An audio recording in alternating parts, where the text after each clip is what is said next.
भक्त हैं जिनका नाम है काका विदुर।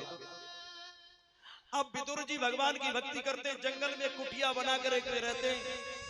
सो एक व्यक्ति विदुर जी के पास में गया, काका जी काका जी काका जी, आप जिनकी भक्ति करते हो, दिन रात जिनकी पूजा करते हो, आज वो तुम्हारे प्रभु हस्तिनापुर में पधारे और उनकी शोभा यात्रा निकाली जा रही है, क्या आप जाओगे नहीं? जो ये कहा तो काका विदुर रो पड़े हैं। मैं बड़ा दरिद्र हूँ, गरीब हूँ, मुझे गरीब को कौन दर्शन करने देगा? वो तो राजाओं के यहाँ पधारे, मेरे गरीब को दर्शन कौन करने देगा? इसलिए मैं नहीं जाऊंगा। विदुरानी कहने लगी, काका जी भले भगवान हमें देखें या न देखें कोई बात नहीं, लेकिन इन नजरों से हम अपने प्रभु को तो देख ही लेंगे, हम तो देख ही लेंगे, भले ही भगवान देखे न देखे। कहां भगवान हमें देख पाएंगे? राजाओं के बीच में भगवान पधारे, कितने व्यस्त प्रभु होंगे, हमें कहां देखेंगे? विदुरानी कहने लगी, कम से कम ये नजरें तो उन भगवान को देख लेगी, इसलिए हम अवश्य जाएंगे। और काका विदुर दूर जाकर के एकांत में खड़े हो गए। राजाओं की सभा है, राजाओं की शोभा यात्रा निकल रही, हम गरीब को कौन जाने देगा? भगवान का एकदम ध्यान गया, काका विदुर दूर खड़े, इशारा कर दिया, काका जी काका जी, आज का भोजन मैं तुम्हारे घर करूंगा, यहाँ नहीं करूंगा। कह दिया, आज का भोजन मैं तुम्हारे घर करूंगा। धन्य रे तीनों के दयाला, भगवान की शरण में जो दीन बन करके जाते हैं, भगवान उनकी रक्षा करने के लिए अवश्य आते हैं। हजारों लाखों की भीड़ लगी हुई पूरे हस्तिनापुर वासी सभा में है, और भगवान ने काका विदुर से कह दिया, काका जी आज का भोजन में मेवा नहीं खाऊंगा, आज का भोजन आपकी कुटिया में बैठ कर करूंगा।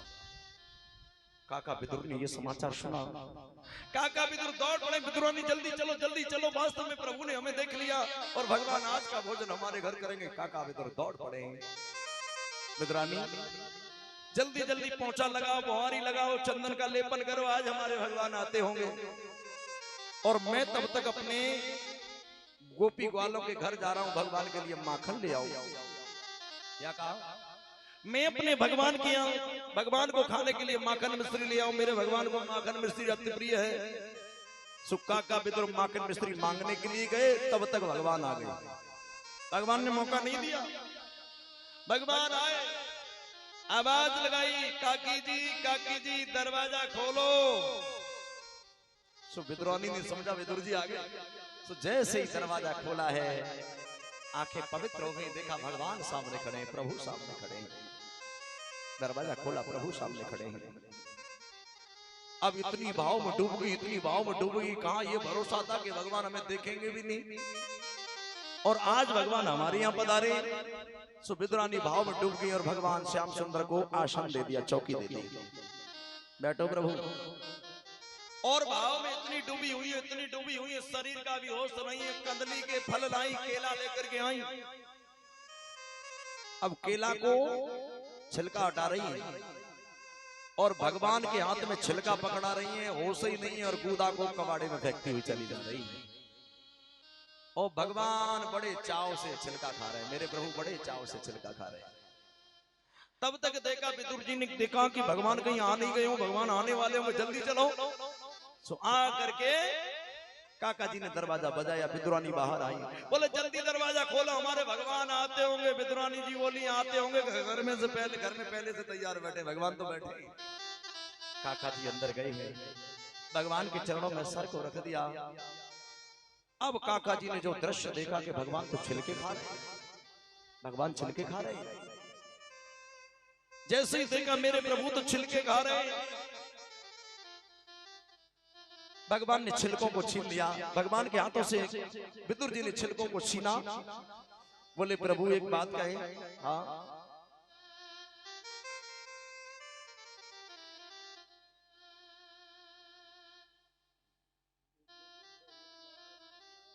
और इसी बीच 101 रुपया जोगेंद्र सिंह कल्याणगढ़ी हमारी व्यासपीठ के लिए वेट कर रहे हैं, बहुत बहुत धन्यवाद, बहुत बहुत बधाई।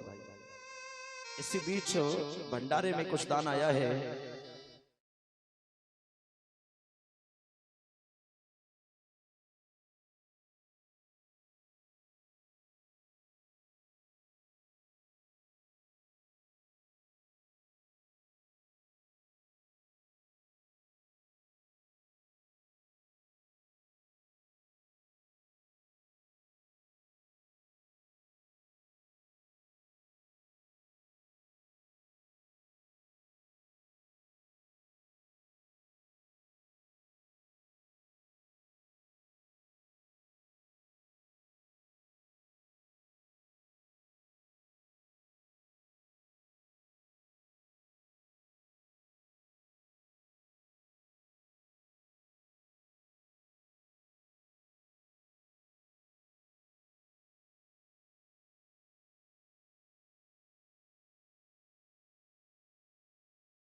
इधर देखा, विदुर जी ने भगवान के हाथों से छिलका छीन लिया। बोले विदुरानी जी क्या कर दिया, हमारे प्रभु को छिलके खिला रही हो। अब विदुरानी जी से नहीं बोले काका विदुर भगवान से बोले प्रभु एक बात बताओ। अरे विदुरानी जी तो कम से कम भाव में डूबी हुई थी, भाव में डूबी हुई थी, इनको तो होश ही नहीं था। बे आपको छिलका खिला रही थी और आप बड़े चाव से छिलका खा रहे थे। इन छिलकों को छोड़ो और ये लोग माखन मिश्री का भोग लगाओ, लड्डुओं को खाओ। और जैसे ही माखन मिश्री दी, भगवान बोले काका जी अगर बुरी न लगे तो एक बात कह दो। हाँ कहूं? हाँ। जो आनंद उन छिलकाओं में आ रहा था, वो आनंद इस माखन मिश्री लड्डुओं में नहीं आ रहा है। क्यों? ये भाव रहित हैं और वो भाव सहित थे, इसलिए उसमें आनंद आ रहा था। भगवान बोले जो आनंद छिलकाओं में आ रहा था, वो आनंद इन लड्डुओं में नहीं है, वो आनंद इस माखन मिश्री में नहीं है। भगवान तो भाव के भूखे हैं। एक बात निवेदन करूं, जब भी कभी वृंदावन जाए, रमण रहती जाए, तो वहां वृंदावन की व्रज रज को अपने मस्तिष्क पर जरूर लगा लेना चाहिए। व्रज रज में मेरे भगवान खेले। और व्रज रज ऐसे ही उसको व्रज रज नहीं कहते, वो व्रज रज अपना फर्ज निभाने के लिए तैयार होती है। वृंदावन जब भी जाए तो व्रज रज को अपने मस्तिष्क पर अवश्य लगाए। एक आपसे निवेदन करूं, एक आपको बहुत सरल उपाय बताऊं। जो व्यक्ति बाहर व्यापार करते हैं, घर छोड़ करके जाते हैं, गांव छोड़ करके व्यापार करने जाते हैं, वो एक डिब्बी में अपने घर गांव की मिट्टी अवश्य ले जाए, क्योंकि वो जन्मभूमि स्वर्ग से बढ़ करके होती है। डिब्बी में बंद करके ले जाएं तो व्यापार में कभी घाटा नहीं पड़ेगा। उस मिट्टी को अपने साथ रखें। और वृंदावन तो वृंदावन है प्यारे, सभी भक्त भाव से बोलेंगे और इसको वृंदावन बना दो। या व्रज रज में लोटे लगाए ली जो जो तू वृंदावन जावे। या व्रज रज में लोटे लगाए ली जो तू वृंदावन जावे। व्रज रज में लोट लगाए ली जो तू जब वृंदावन आवे। व्रज रज में लोटे लगाए ली जो तू वृंदावन। सबको बोलना पड़ेगा। और आज के बाद में कल कोई कहने वाला नहीं है कि कीर्तन बोलो। कल यहाँ कुछ नहीं मिलेगा, केवल भंडारे की तैयारी हो रही होगी। ब्रज रज में लोट लगाए ली जो तू जब वृंदावन आवे। व्रज रज में लोटे लगाए ली जो तू वृंदावन जावे। तू जब वृंदावन जावे, तू जब वृंदावन आवे। तू जब वृंदावन जावे, जब तू वृंदावन आवे। ब्रज रज में लोट लगाए ली जो तू जब वृंदावन आवे। रज रज में लोटे लगाए ली जो तू वृंदावन जावे। एक बार कहिए श्री राधे।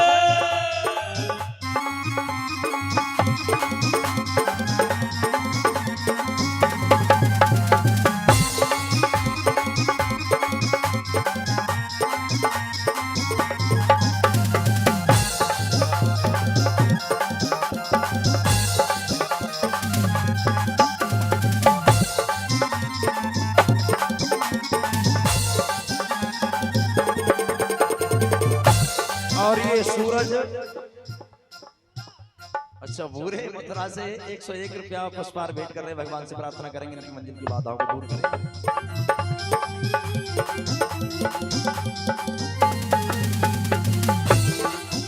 तू जब वृंदावन आवे, तू जब वृंदावन जावे। तू जब वृंदावन आवे, तू जब वृंदावन जावे। ब्रज रज में, ब्रज रज में, ब्रज रज में लोट लगाए ली जो तू जब वृंदावन जावे। रज रज में लोटे लगाए ली जो तू वृंदावन जावे।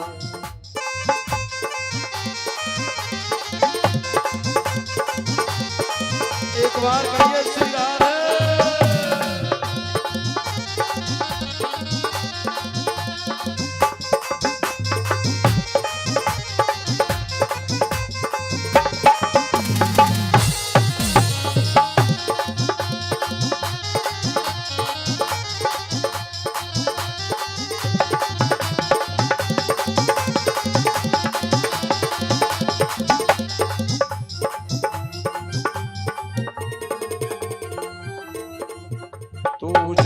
वृंदावन जावे, तू जब वृंदावन जावे, तो तू जब जब वृंदावन वृंदावन जावे, तो जब वृंदावन जावे, ब्रज रज में लोट लगाए ली जो, तू जब वृंदावन जावे।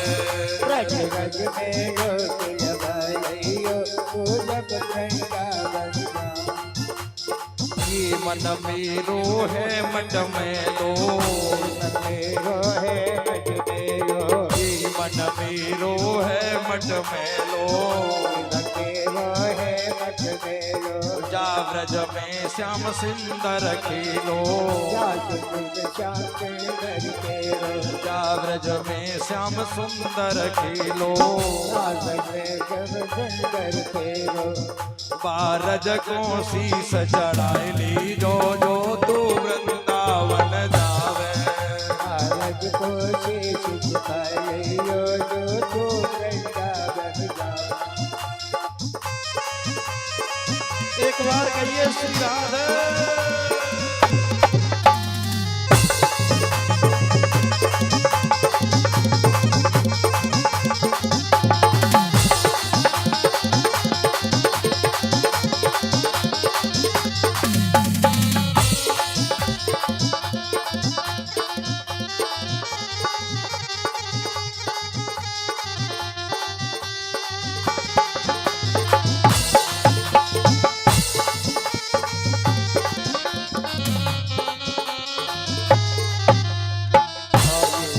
छोटा बालक है और ये हमारे शिष्य राजू का पुत्र हर्षित मेरी तस्वीर मुझे भेंट कर रहा है। बहुत बहुत धन्यवाद, बहुत बहुत बधाई। बहुत बहुत धन्यवाद, बहुत बहुत बधाई। आज नहीं तो कल तस्वीरों में तो आना ही पड़ेगा, एक न एक दिन इस दुनिया को छोड़ के जाना पड़ेगा। और ये छोटा बच्चा भगवान श्याम सुंदर की प्रतिमा को भेंट कर रहा है। पवन, इनके पिताजी का नाम है बॉबी, जो हमारे शिष्य। बहुत बहुत धन्यवाद। निकला देहुआ से बहुत बहुत बधाई, बहुत बहुत शुभकामनाएं। हरि बोल।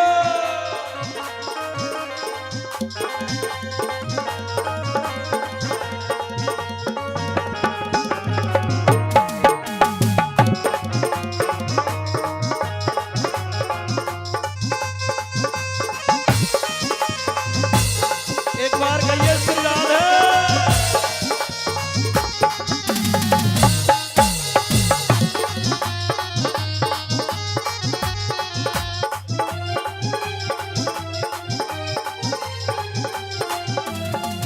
तू जब वृंदावन आवे, तू जब गोवर्धन आवे, तो जब वृंदावन आवे, तो जब गोवर्धन आवे, तू जब वृंदावन आवे, तू जब गोवर्धन आवे, तो तू जब जब वृंदावन आवे, तो जब गोवर्धन आवे। ब्रज रज में लोट लगाए ली जो, तू जब वृंदावन आवे। ब्रज रज में लोट लगाइयो, तू जब वृंदावन आवे। ब्रज रज में लोट लगाए ली जो, तू जब वृंदावन आवे। ब्रज रज में लोट लगाइयो, तू जब वृंदावन आवे। तू जब वृंदावन आवे, तू जब वृंदावन आवे, तू जब वृंदावन आवे, तू जब वृंदावन आवे। वृंदावन आवे, तू जब वृंदावन आवे। तू जब वृंदावन आवे, तू जब वृंदावन आवे। ब्रज रज में लोट लगाए ली जो, तू जब वृंदावन आवे।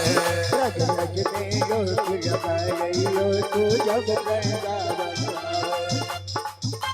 और ये पुष्पहार और एक पगड़ी जय कुमार कल्याण गरीब से पहना रहे। बहुत बहुत धन्यवाद, बहुत बहुत बधाई। परमात्मा इनकी रक्षा करे। तू जब वृंदावन आवे, और 101 रुपया। तू जब वृंदावन आवे, तू जब वृंदावन आवे, तू जब वृंदावन आवे, तो जब वृंदावन आवे। ब्रज रज में लोट लगाए ली जो, तू जब वृंदावन आवे।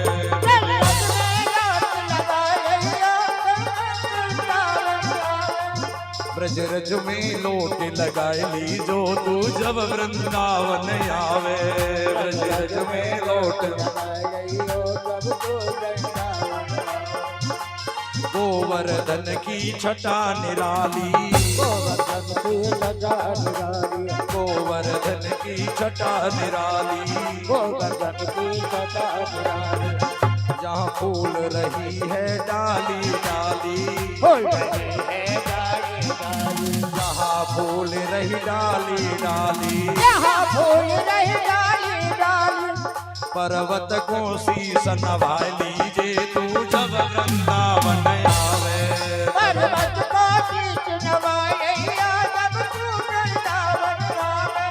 ब्रज रज में लोट लगाए लीजे तू जब वृंदावन आवे।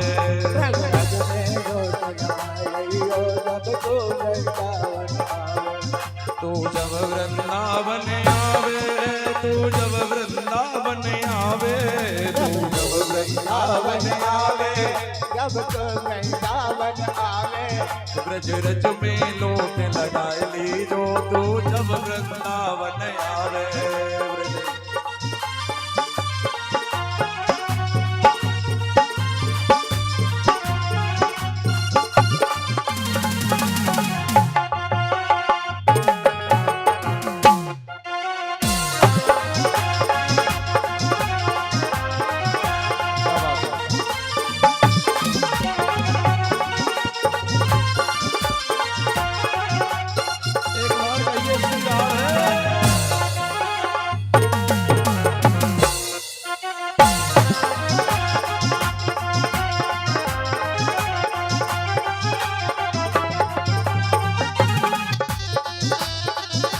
ब्रज में लोट लगाए लीजे तू जब वृंदावन आवे। ब्रज रज में लोट लगाए जब तो वृंदावन आवे। बरसाने की देखन होली, बरसाने की देखन होली, बरसाने की देखन होली, बरसाने की देखन होली। जो आई रसकन की टोली, जो आई रसकन की टोली, जो आई रसकन की टोली, जो आई रसकन की टोली। थोड़ा रसकन से बतलाए लीजे तू जब वृंदावन आवे। ब्रज रज में लोट लगाए जब तो वृंदावन आवे। तू जब वृंदावन आवे, तू जब वृंदावन आवे, जब तो वृंदावन आवे, जब तो वृंदावन आवे। ब्रज रज में लोट लगाए ली जो तू जब वृंदावन आवे। ब्रज रज में लोट लगाए जब तो वृंदावन आवे। ब्रज रज में लोट लगाए ली जो तू जब वृंदावन आवे।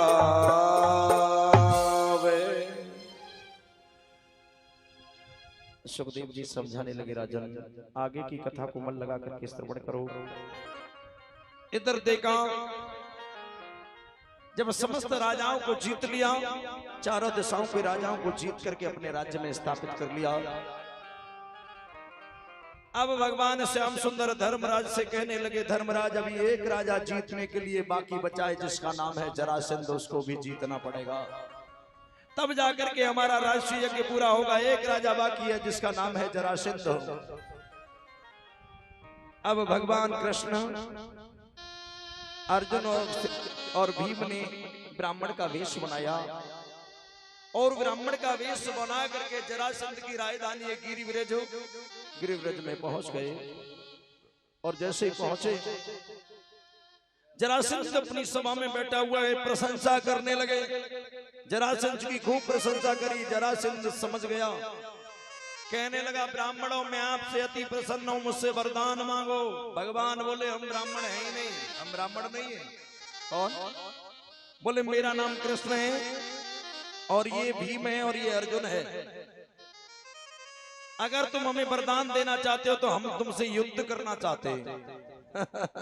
जरासंध मुस्कुराया, कन्हैया मैं तेरे साथ में युद्ध नहीं करूंगा, तेरा भरोसा नहीं है, कब्र छोड़ के भाग जा, तेरा कोई भरोसा नहीं है, तेरे साथ युद्ध नहीं करूंगा। भगवान का अपमान कर दिया। और अर्जुन से मैं युद्ध इसलिए नहीं करूंगा कि अर्जुन मुझसे छोटा है और भीम मेरी बराबर की ताकत का है, मेरी उम्र का बराबर का है। भीम से मैं युद्ध जरूर कर लूंगा, भीम से युद्ध करूंगा। युद्ध तय हो गया और युद्ध जब तय हुआ तो देखा सुबह शाम भोजन की व्यवस्था भी जरासंध करता है। और जैसे ही सुबह होता है युद्ध शुभारंभ होता है, भीम और जरासंध का मल्ल युद्ध शुभारंभ हो गया। दोनों का घमासान युद्ध होता है। शाम तक न जरासंध भीम को परास्त कर पाया, न भीम जरासंध को परास्त कर पाई। और युद्ध जैसे सूर्यास्त हुआ युद्ध विश्राम हो गया। 26 दिन तक घमासान युद्ध चला। न भीम जरासंध को परास्त कर पाए, न जरासंध भीम को परास्त कर पाया। दोनों का बराबर का युद्ध चलता रहा। जब दोनों का बराबर युद्ध चला, 26वें दिन भीम भगवान श्याम सुंदर के पास में आगे, कन्हैया अब हमसे युद्ध नहीं होगा, हम तो थक चुके हैं। 26 दिन हो गए, 26 दिन हम युद्ध करते हुए हो गए, कल 27वां दिन है, अब हम युद्ध नहीं कर पाएंगे। भगवान मुस्कुराए, भीम तुम्हें अपनी ताकत पर बड़ा घमंड था कि हम युद्ध को जीत लेंगे। जब तक आदमी अपनी ताकत से लड़ता है तो निश्चित वो कहीं न कहीं परास्त होता रहता है। जब भगवान की ताकत को अपने साथ में जोड़ देता है तो उसको परास्त करने वाला कोई दुनिया में नहीं होता। भीम, अब तक तुम ये अहंकार था, अब तक ये घमंड था कि हम अपनी ताकत से जरासंध को परास्त कर देंगे। अब जाओ, कल युद्ध करने जाना और युद्ध करते करते बीच बीच में मेरी तरफ देखते रहना और युद्ध को तुम विजय प्राप्त करोगे। भगवान बोले अब तक तुम अपनी ताकत से लड़े, अब जाओ मेरी ताकत से लड़ना। भीम जैसे ही आए 27 में जरासंध को ललकारा, जरासंध बाहर आया, दोनों का घमासान युद्ध होने लगा। जब दोनों का युद्ध हुआ, भीम को याद आया भगवान ने ये कहा था बीच बीच में मेरी तरफ देखते रहना। जैसे ही भीम ने भगवान श्याम सुंदर की तरफ देखा तो भगवान ने एक तिनका लिया, बीच में से फाड़ा, इशारा कर दिया और इधर वाला इधर फेंका और इधर वाला इधर फेंका, विपरीत दिशा में फेंक दिए। भीम समझ गए मैं जरासंध को फाड़ करके फेंकता था तो ये जुड़ जाता था, क्योंकि जरा नाम के राक्षसी ने इसको पैदा किया था। भगवान ने इशारा कर दिया, भीम ने जरासंध को चीड़ा और इधर वाला हिस्सा इधर फेंक दिया और इधर वाला इधर फेंका और वो जुड़ नहीं पाया और जरासंध का वध भगवान की युक्ति ने करा दिया।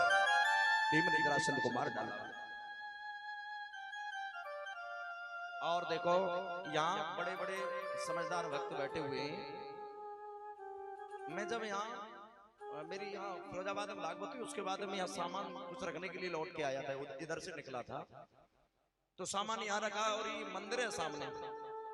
मंदिर में मैं घूमने गया, उस मंदिर में तो मंदिर में एक बड़ी शंका है। अब मैं क्या कहूँ, किसने उन मूर्तियों को रखवाया? मंदिर में सारी मूर्तियां उल्टी रखी हुई है, आप जाकर के देख लीजिए। दरवाजे पर, मेन दरवाजे पर नंदी होना चाहिए, नंदी को उल्टा रख दिया है। पार्वती जी की पीठ पीछे से लोगों को पूजा करनी पड़ती है, पार्वती की पीठ उस रास्ते की तरफ है। तो देखो, हो सके तो कोई विद्वान बुला करके उस मंदिर का सुधार अवश्य करवाएं, अन्यथा जहां भगवान का अपमान होता है, भगवान की मूर्तियों को उल्टा लगा दिया जाता है, वह कोई न कोई अपशकुन होता रहता है। या तो एक्सीडेंट हो गया या हम लोग बीमार पड़े रहेंगे, कोई सुखी नहीं रह सकता। इसलिए मंदिर का सुधार अवश्य करवाएं, मेरी आपसे विनम्र प्रार्थना है। बहुत बहुत धन्यवाद, बहुत बहुत बधाई। और देखो यहाँ हमारे पास कुछ नाम आए हैं। हाँ, मैं मंदिर के बारे में कुछ नाम आए हैं। देखिए मेरा कोई भाव नहीं है, लेकिन एक साधु और धर्मगुरु की एक जिम्मेदारी होती है, जहां कुछ अगर गलत लगता है, भगवान के प्रति गलत लगता है तो कहना एक जिम्मेदारी बनती है। तो रामवीर सिंह जी और जयवीर सिंह जी अगर यहाँ मेरे बीच में बैठे हो तो मैं उनसे निवेदन करूंगा, प्रार्थना करूंगा कि इस मंदिर का किसी भी विद्वान को, जहां आपको लगे जो विद्वान अच्छा हो, उनको बुला करके और मंदिर की मूर्तियों को ठीक से लगवा दे, ठीक से शुभारंभ करवाए।